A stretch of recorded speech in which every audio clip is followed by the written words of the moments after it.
The first time my wife's sister said it, we were clearing plates at my in-laws' Sunday dinner. The kitchen was loud with the sound of water, forks clinking, and my father-in-law's oldies radio. Megan leaned in like she was checking if there was sauce on my shirt and whispered, "Ask about Friday nights." I laughed because it sounded like a joke, some inside sister thing I wasn't supposed to understand. But she didn't smile. Her eyes flicked toward the dining room, where my wife, Rachel, was laughing with her mom. Megan's jaw tightened. "Just ask," she said, and went back to the sink. On the drive home, I tried it gently. "How was book club this week?" I said, like I always did. Rachel stared out the window, the orange of the streetlights cutting across her cheek. "Same as always," she said. "We argued about the ending. You would have hated it." She reached over, squeezed my thigh, the way she did when she wanted to end a conversation sweetly. I squeezed back, but the whisper hung between my fingers like static. "We've been married 6 years. We met in line for coffee when she cut in front of me by mistake, apologized with a laugh, and then insisted on buying my latte because of karma. She filled our home with music and herbs in jars and family birthdays done big. I'm the steady one. Lists, oil changes, Sunday meal prep. People said we balanced each other. Fridays were her nights. Girls' book club, she'd say, and kiss me goodbye, hair still wet from her after-work shower, perfume warm and citrusy at my collarbone. I'd watch a game, fold laundry, and send her texts asking if she needed a ride home. She rarely did. She'd Uber, she said, safer with drinks. After Megan's whisper, I did something I'd never done. I checked our joint account on Friday night. There was a charge at a bar I didn't know. The latchkey, $68.42. Then a lift to an address on Riverside, not our place. "Did you guys move book club to a bar?" I asked Saturday morning, trying to sound curious, like someone asking about a new brand of hummus. "Yeah," she said, pouring coffee. "Jess's place is being fumigated." I nodded. Something small clicked in my chest. Not pain, not yet. Just a switch flipped to watch. I didn't go to Megan right away. I wanted to be the kind of man who trusted his wife, not the guy who collected receipts like a detective on TV. So I waited one more Friday. That night, the charges stacked up. The latchkey again, 2 Manhattans, whiskey neat. My wife drinks vodka sodas. There was another lift to Riverside, same address, 1:57 a.m. I called Megan the next morning and asked for a walk. She brought a thermos and 2 cups, like she knew I'd call. "I'm not trying to blow up your life," she said before we were even out of the car, "but I can't watch this anymore." "What is this exactly?" My voice sounded too calm. I hated it. Calm was the voice you used when you were trying not to scream. The narration looked at the trees, then at me. Rachel's friend group, Jess, Tash, and Priya, cover for each other. It started as girls' night stuff. One person needs space, whatever. But there's this guy who started showing up on Fridays. Evan. He's married. They meet at the latchkey, and then... She pressed her lips together. I know because Jess bragged at the salon. She thinks it's feminist to choose your joy. She said Rachel makes excuses and you never notice. The world narrowed to the sound of my feet on gravel. "Why now?" I asked. "Why tell me now?" "Because Jess sent me a joke about you last week, about your dad energy. I wanted to throw my phone into traffic. She dug her phone out of her pocket. And because of this, she scrolled to a screenshot. It was a group chat. The name at the top, Friday Flamingos. I saw Rachel's name, the friends, and threaded in neon blue and gray were messages that didn't read like a book club. Latchkey again at 8? Evan says he'll slip out for a smoke, LOL. Jess, Ratch, remember your story, Megan's birthday prep. Got it. If he asks, we're reading The Night Market. Then another from Rachel, making me feel seasick. Who knew Fridays could feel like breathing again? I didn't go digging, Megan said quickly. Jess left her phone at the salon. It lit up. I saw your wife's name. I took pictures because my hands were shaking, and I knew if I told you without proof, it would be my word against hers. I took her phone and silently counted 6 deep breaths so I wouldn't rip it in half. When I handed it back, my fingers were cold. Thank you, I said, and the words sounded like they were coming from someone else's mouth. I drove home through a town that suddenly felt like a set built around me. I put the screenshots in a folder I titled Taxes because I'd never look there casually. I sat on the edge of our bed and stared at the tiny chip in the paint above the dresser. Then I did what Megan told me to do. I asked. Hey, I said that evening, the house warm with the smell of roasted chicken. What's up with Friday nights? She looked up from her phone. Book club, she said, too fast. Why? You sure? I asked lightly. Because your sister told me to ask, and there's this place, the Latchkey. Her face changed like a storm crossing a window, soft to hard, light to shadow. Megan needs to mind her own business, she snapped. She's always been jealous. Jealous of what? I asked. Our marriage? My dad's energy? Her fingers tightened around her phone. What did she say? Enough. My voice surprised both of us. Calm gone.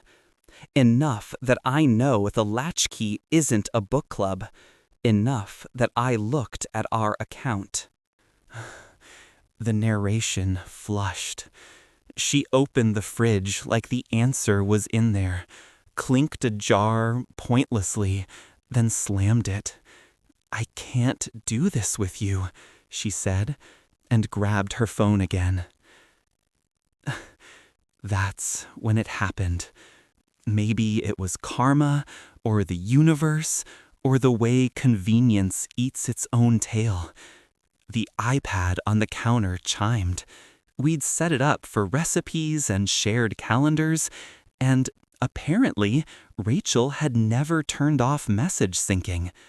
The iPad was logged in to her account, the chat lighting up like fireworks.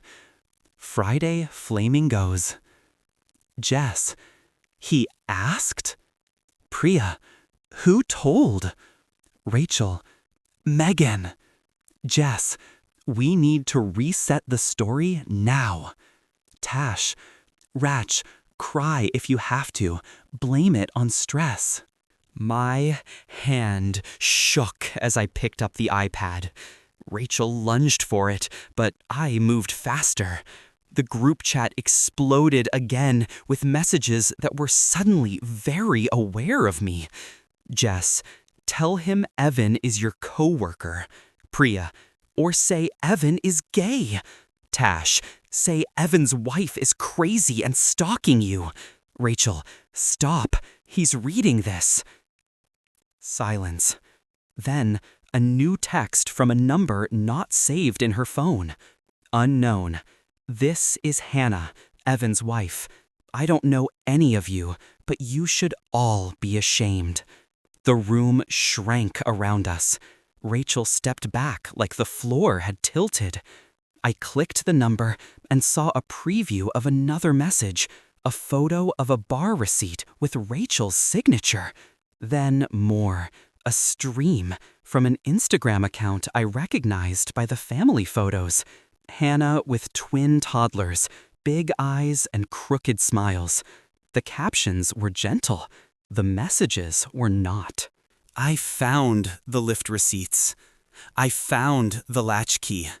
I found you now, so none of you say later you didn't know. Rachel sank into a chair. "This isn't fair," she whispered. "None of this is fair." "Fair?" I repeated, and the word sounded like it had stones in it. "What's unfair is lighting my life on fire and handing me a garden hose." She started to cry. I wanted to be the man who folded her into his arms and said we'd figure it out. But all I could think of was how many Fridays I'd waited awake for the sound of her key, folding shirts she'd never notice were neatly stacked. "I was lonely," she said. "You work late. You make lists for the weekends. I felt like a roommate." "So you found a hobby called Evan?" I said. It came out cruel.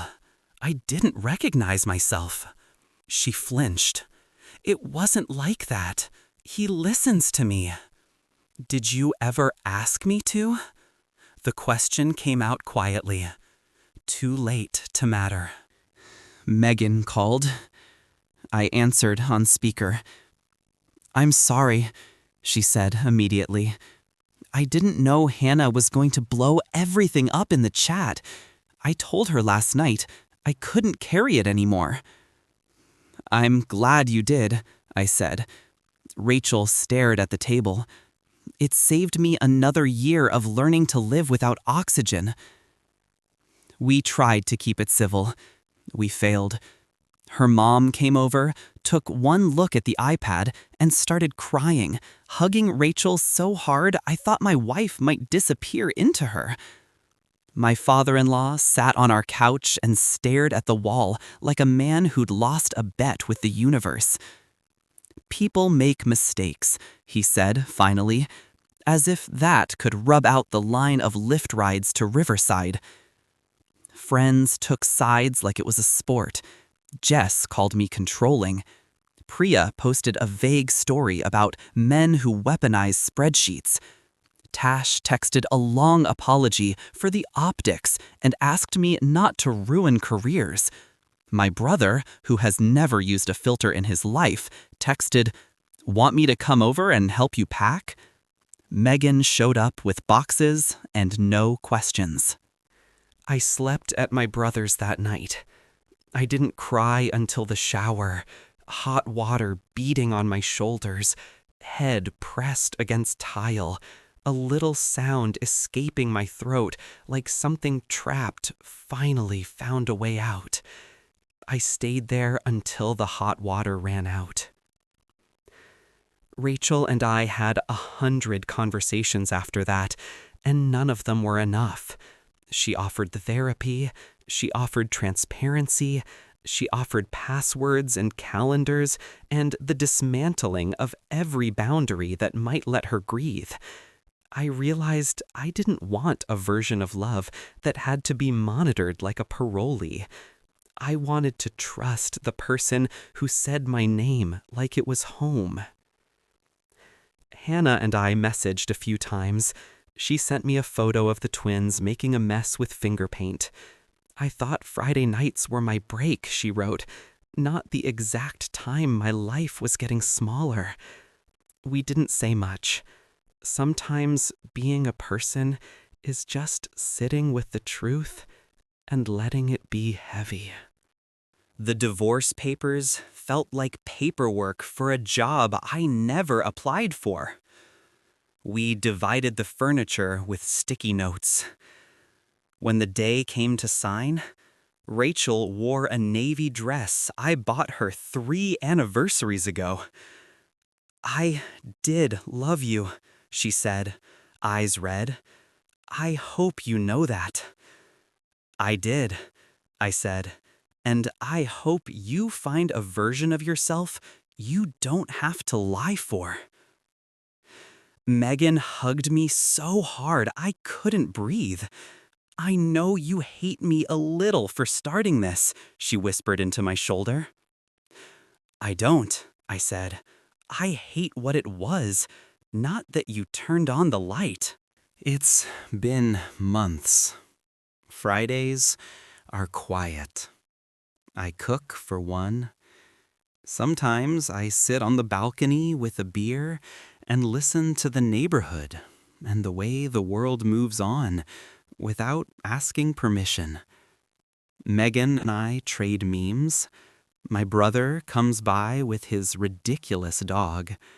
I bought a plant I am determined to keep alive.